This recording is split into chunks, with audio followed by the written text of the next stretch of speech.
नमस्कार। इतिहास और पुरातत्व का अन्योन्याश्रित संबंध है और पुरातत्व के बगैर इतिहास को हम पूरी तरीके से सिद्ध नहीं कर सकते, उसकी सत्यता को हम सिद्ध नहीं कर सकते। और इसी श्रृंखला में आज हम आप लोगों के समक्ष अभिलेखी साक्ष्य के माध्यम से इतिहास को जानने के स्रोत के विषय में कुछ जानकारियाँ प्रस्तुत कर रहे हैं।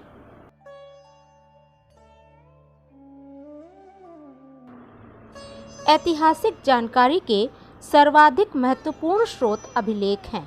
अभिलेखों के अध्ययन को पुरालेख शास्त्र भी कहा जाता है। अभिलेखों तथा प्राचीन दस्तावेजों की प्राचीन तिथि का अध्ययन पुरालिपि शास्त्र कहलाता है। अभिलेख मोहरों, प्रस्तर स्तंभों, स्तूप, चट्टान, ताम्रपत्रों, मंदिर की दीवार पर ईंटों एवं मूर्तियों पर उकेरे गए हैं। अनेकों अभिलेख विभिन्न संग्रहालयों में सुरक्षित हैं। सर्वाधिक अभिलेख मैसूर में मुख्य पुरालेख शास्त्री के कार्यालय में संग्रहित हैं। अभिलेख दो प्रकार के होते हैं, देशी अभिलेख, विदेशी अभिलेख। देशी अभिलेख में शासकों के जीवन चरित्र, साम्राज्य विस्तार, धर्म, शासन प्रबंध, कला और राजनीतिक स्थिति की जानकारी मिलती है। जैसे अशोक के शिलालेख से अशोक के विषय में, प्रयाग प्रशस्ति से समुद्रगुप्त के विषय में, मेहरौली स्तंभलेख से चंद्रगुप्त द्वितीय के विषय में और भीतरी स्तंभलेख से स्कंदगुप्त के विषय में जानकारी मिलती है। विदेशी अभिलेखों से देवताओं, मूर्तियों और धार्मिक इमारतों के विषय में जानकारी मिलती है। जैसे बोगजकोई से प्राप्त अभिलेख से इंद्र, वरुण और मित्र जैसे ऋग्वैदिक देवताओं के विषय में जानकारी मिलती है। पर्सिपोलिस एवं नक्श-ए-रुस्तम से भारत एवं ईरान के वैदेशिक संबंधों की जानकारी मिलती है। आरंभिक अभिलेख प्राकृत भाषा में हैं और ये ईसा पूर्व 3री शताब्दी के हैं। संस्कृत भाषा में अभिलेख ईसा की 2री शताब्दी से उत्कीर्ण हुए तथा 4वीं-5वीं सदी तक उत्कीर्ण हुए। मौर्य काल, मौर्योत्तर काल तथा गुप्त काल के अधिकांश अभिलेख कार्पल इंस्क्रिप्शनम इंडिकेरम ग्रंथमाला में संकलित हैं। हड़प्पा सभ्यता के अभिलेख भावचित्रात्मक लिपि में हैं, जो अभी तक नहीं पढ़े जा सके। अशोक के शिलालेख अधिकांशतः ब्राह्मी लिपि में हैं, कुछ खरोष्ठी लिपि में भी हैं। पाकिस्तान एवं अफगानिस्तान के क्षेत्रों में अशोक के शिलालेख यूनानी व आरामाइक लिपि में हैं। भारत के सर्वाधिक प्राचीन अभिलेख जो पढ़े गए हैं वे ईसा पूर्व 3री शताब्दी के अशोक के शिलालेख हैं।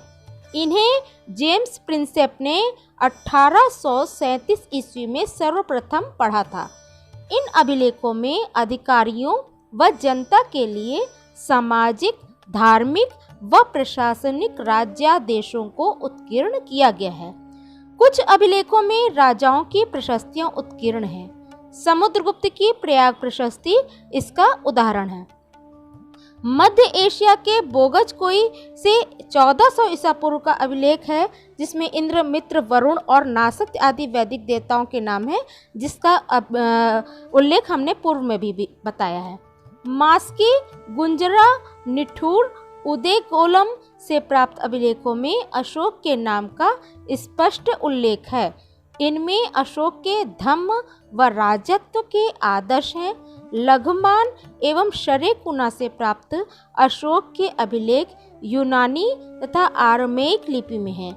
यवन राजदूत हेलियोडोरस का वेस नगर से प्राप्त गरुण स्तंभलेख में 2वीं सदी ईसा पूर्व में भारत में भागवत धर्म के विकसित होने के साक्ष्य मिले हैं।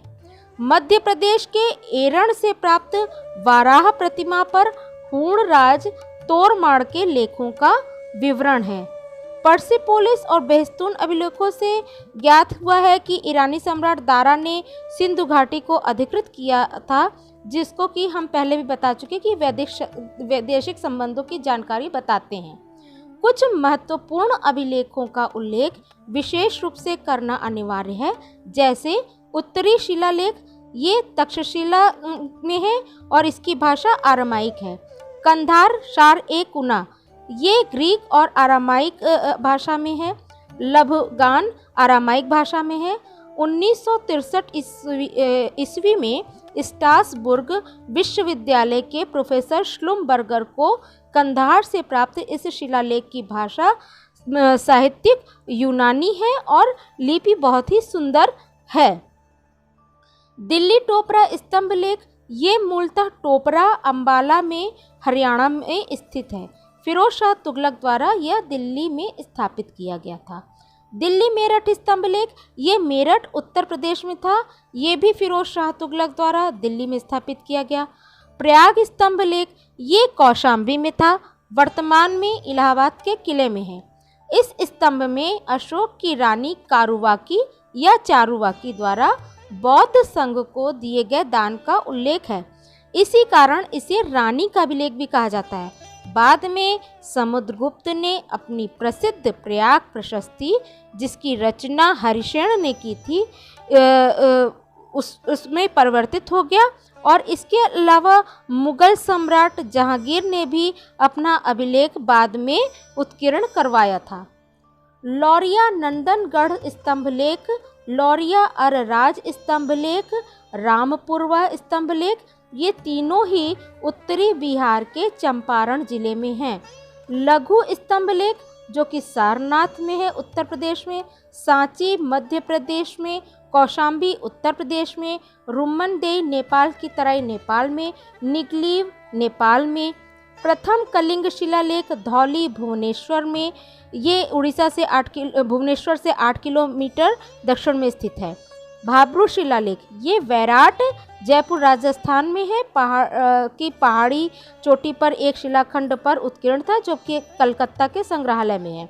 गुफा अभिलेख, ये बिहार के गया के पास है और बाराबर की पहाड़ियों से अशोक के 3 गुफा लेख मिले हैं।